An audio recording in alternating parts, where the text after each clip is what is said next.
S ಮತ್ತೊಂದು breaking news ಇದೆ. ಹೊಸ ವರ್ಷಾಚರಣೆಗೆ ರಾಜ್ಯದಾದ್ಯಂತ ಕಟ್ಟೆಚ್ಚರವನ್ನು ವಹಿಸಲಾಗ್ತಾ ಇದೆ. ನಗರದ ಹಲವು ಕಡೆ ಉಗ್ರರ ಕರಿ ನೆರಳು ಬೀಳುವ ಸಾಧ್ಯತೆ ಇದೆ. ಯಾಕೆಂದರೆ ಬೆಂಗಳೂರಿನಲ್ಲಿ ಈಗಾಗಲೇ ಇಂತಹ ಒಂದು ಕರಿ ಛಾಯೆ ಆವರಿಸಿತ್ತು ಈ ಹಿಂದೆ ಹೊಸ ವರ್ಷಾಚರಣೆಯ ಸಂದರ್ಭದಲ್ಲಿ 2-3 ದಿನ ಇದ್ದಾಗ. ಆದರೆ ಈಗ ಹೊಸ ವರ್ಷಾಚರಣೆಗೆ ಕಟ್ಟೆಚ್ಚರವನ್ನು ಇಡೀ ರಾಜ್ಯದಾದ್ಯಂತ ವಹಿಸಲಾಗ್ತಾ ಇದೆ. ಯಾಕೆಂದರೆ ಸಂಭ್ರಮ ಸಂತೋಷ, ಹೊಸ ವರ್ಷದ ರಿಸೀವಿಂಗಿಗೆ ಸಾಕಷ್ಟು ಮನೆ ಮಾಡಿರುತ್ತೆ, ಸಾಕಷ್ಟು ಜನ ಸೇರಿರ್ತಾರೆ ಹೊಸ ವರ್ಷಾಚರಣೆಗೆ. ಇನ್ನು ಬೆಂಗಳೂರು ಸೇರಿದ ಹಾಗೆ ರಾಜ್ಯದ ಹಲವು ಕಡೆ ಸೂಕ್ಷ್ಮ ಪ್ರದೇಶಗಳೇನಂತ ಗುರುತಿಸಿದ್ದಾರೆ, ಅಲ್ಲಿ ಕಟ್ಟೆಚ್ಚರವನ್ನು ವಹಿಸಲಾಗಿದೆ. ಕೇಂದ್ರ ಗುಪ್ತಚರ ಇಲಾಖೆ ರಾಜ್ಯ ಗುಪ್ತಚರ ಇಲಾಖೆಗೆ ಮಾಹಿತಿಯನ್ನು ಕೊಟ್ಟಿದೆ. ಉಗ್ರರ ಕರಿ ನೆರಳು ಮತ್ತೂ ಕೂಡ ಬೀಳಬಹುದು, ಸೊ ಹಾಗಾಗಿ ಯಾವುದಕ್ಕೂ ಸೇಫ್ ಆಗಿರಿ ಅನ್ನುವಂಥದ್ದನ್ನು ಈಗಾಗಲೇ ಮಾಹಿತಿಯನ್ನು ಕೊಟ್ಟಿದೆ. ಧಾರ್ಮಿಕ ಕೇಂದ್ರಗಳು, ಪ್ರವಾಸಿ ಸ್ಥಳಗಳಲ್ಲಿ ಹೆಚ್ಚಿನ ಭದ್ರತೆಗಳನ್ನು ನಿಯೋಜಿಸಬೇಕು ಅಂತ ಈಗಾಗಲೇ ರಾಜ್ಯ ಸರ್ಕಾರ ಕೂಡ ತೀರ್ಮಾನ ಮಾಡ್ತಾ ಇದೆ. ನಿನ್ನೆಯಷ್ಟೇ ದೆಹಲಿ ಮತ್ತು ಉತ್ತರ ಪ್ರದೇಶದ 17 ಕಡೆ NIA ದಾಳಿಯನ್ನು ನಡೆಸಿತ್ತು. ಹೊಸ ವರ್ಷಕ್ಕೆ ವಿಧ್ವಂಸಕ ಕೃತ್ಯವನ್ನು ಎಸಗುವುದಕ್ಕೆ ಐಸಿಸ್ ಕೂಡ ಸಂಚನ್ನು ರೂಪಿಸಿತ್ತು, ಅದೀಗ ಬಯಲಾಗಿದೆ.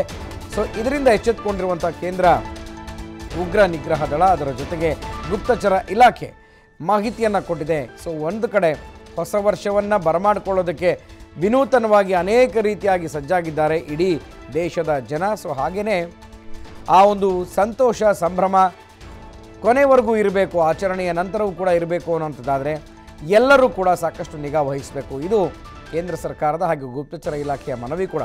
ಸೊ ಗುಪ್ತಚರ ಇಲಾಖೆ ರಾಜ್ಯ ಗುಪ್ತಚರ ಇಲಾಖೆಗೆ ಈ ಒಂದು ಮಾಹಿತಿಯನ್ನು ರವಾನೆ ಮಾಡಿದೆ. ಧಾರ್ಮಿಕ ಕೇಂದ್ರಗಳು ಹೆಚ್ಚಾಗಿ ಎಲ್ಲಿ ಜನ ಗುಂಪು ಸೇರ್ತಾರೆ ಆ ಭಾಗಗಳಲ್ಲಿ ಕಟ್ಟೆಚ್ಚರವನ್ನು ಮತ್ತು ಭದ್ರತೆಯನ್ನು ಬಿಗಿಗೊಳಿಸುವ ಬಗ್ಗೆ ಈಗಾಗಲೇ ಮಾಹಿತಿಯನ್ನು ಕೊಟ್ಟಿದೆ.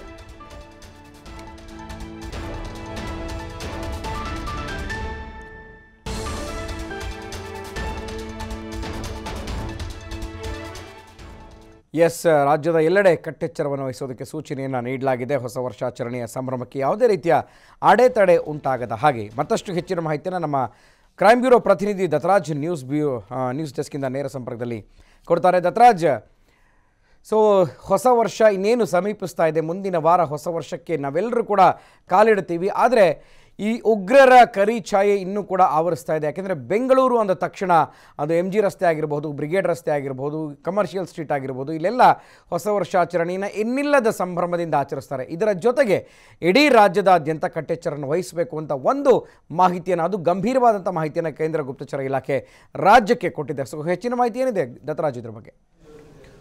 ಗುರುಪ್ರಸಾದ್, ರಾಷ್ಟ್ರೀಯ ತನಿಖಾ ದಳ ಏನಿದೆ ನಿನ್ನೆ ದಿಲ್ಲಿ ಹಾಗೂ ಗುಜರಾತ್ ಭಾಗದಲ್ಲಿ, ಗುಜರಾತ್ ಮತ್ತು ಅದೇ ರೀತಿಯಾಗಿ ಅಲ್ಲಿನ ಆಸುಪಾಸಿನ ಭಾಗದಲ್ಲೂ ಕೂಡ ದಾಳಿಯನ್ನು ನಡೆಸುತ್ತೆ.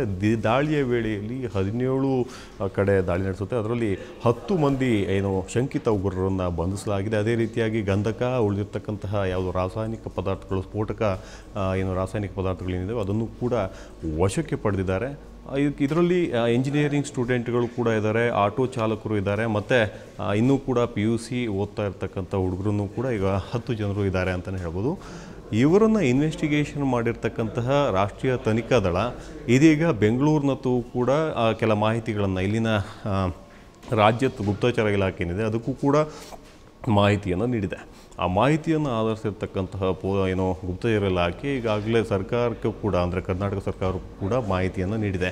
ಅಂದರೆ ಇಲ್ಲಿ ಉಗ್ರರ ಒಂದು ಮೇನ್ ಟಾರ್ಗೆಟ್ ಏನಂತ ಹೇಳಿದ್ರೆ, ನೇರವಾಗಿ ಅಲ್ಲಿರ್ತಕ್ಕಂತಹ ಇಲ್ಲಿ ಜನಸಂಖ್ಯೆ ಏನಿದೆ, ಅಲ್ಲಿ ಹೊಸ ವರ್ಷದ ಆಚರಣೆ ವೇಳೆಯಲ್ಲಿ ಲಕ್ಷಾಂತರ ಜನ ಮತ್ತು ಸಾವಿರಾರು ಜನರು ಕೂಡ ಒಂದೊಂದು ಭಾಗದಲ್ಲಿ ಬಂದು ಸೇರ್ತಾರೆ ಮತ್ತು ಸಂಭ್ರಮಾಚರಣೆಯನ್ನು ಆಚರಿಸ್ತಾರೆ. ಈ ವೇಳೆಯಲ್ಲಿ ಸ್ಫೋಟವನ್ನು ಮಾಡಿದರೆ ಏನಾದರೂ ಒಂದು ಉದ್ವಿಗ್ನ ಪರಿಸ್ಥಿತಿ ಎದುರಾಗುತ್ತೆ. ಇದರಿಂದನೂ ಕೂಡ ಸಮಸ್ಯೆಗಳು ಕಾಣಿಸ್ಕೋತಾವೆ ಅನ್ನೋ ಕಾರಣಕ್ಕೋಸ್ಕರ ಈ ಒಂದು ದುರುದ್ದೇಶದಿಂದನೂ ಕೂಡ ಪಬ್ಲಿಕ್ ಪ್ರಾಪರ್ಟಿಗಳನ್ನು ಹಾಳು ಮಾಡೋದಾಗಿರ್ಬೋದು, ಇಲ್ಲ ಜನರ ಮೇಲೆ ಕಣ್ಣಿಡುವಂತಹ ಕೆಲಸಗಳನ್ನು ಕೂಡ ಮಾಡಿದ್ದಾರೆ. ಆ ಕಾರಣಕ್ಕೋಸ್ಕರ ಈಗಾಗಲೇ ಪೊಲೀಸ್ನವರು ಕೂಡ, ಬೆಂಗಳೂರು ಪೊಲೀಸ್ ಇರ್ಬೋದು, ಈ ಬೆಂಗಳೂರು ಇರ್ಬೋದು, ಬೆಳಗಾವಿ ಇರ್ಬೋದು, ಹುಬ್ಬಳ್ಳಿ ಇರ್ಬೋದು, ಮತ್ತಿತರ ಭಾಗದಲ್ಲೂ ಕೂಡ ಪ್ರಮುಖ ಸಿಟಿಗಳೇನಿರ್ತವೆ ಅಂತಹ ಭಾಗದಲ್ಲೂ ಕೂಡ ಕಟ್ಟೆಚ್ಚರವನ್ನು ವಹಿಸಲಾಗಿದೆ.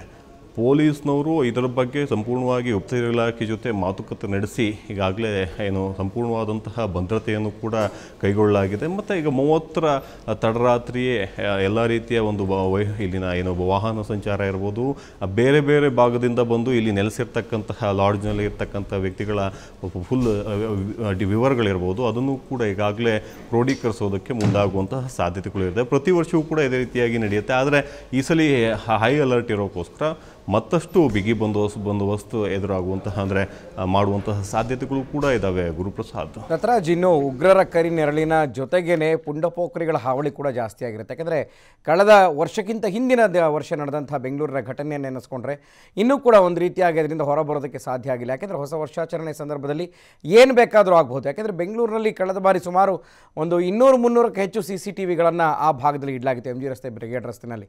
ಈ ಬಾರಿ ಯಾವ ರೀತಿಯಾದಂಥ ಕಟ್ಟೆಚ್ಚರನ್ನು ವಹಿಸಿಕೊಳ್ಳಲಾಗ್ತಾ ಇದೆ ಅಂತ ದತ್ತರಾಜ್?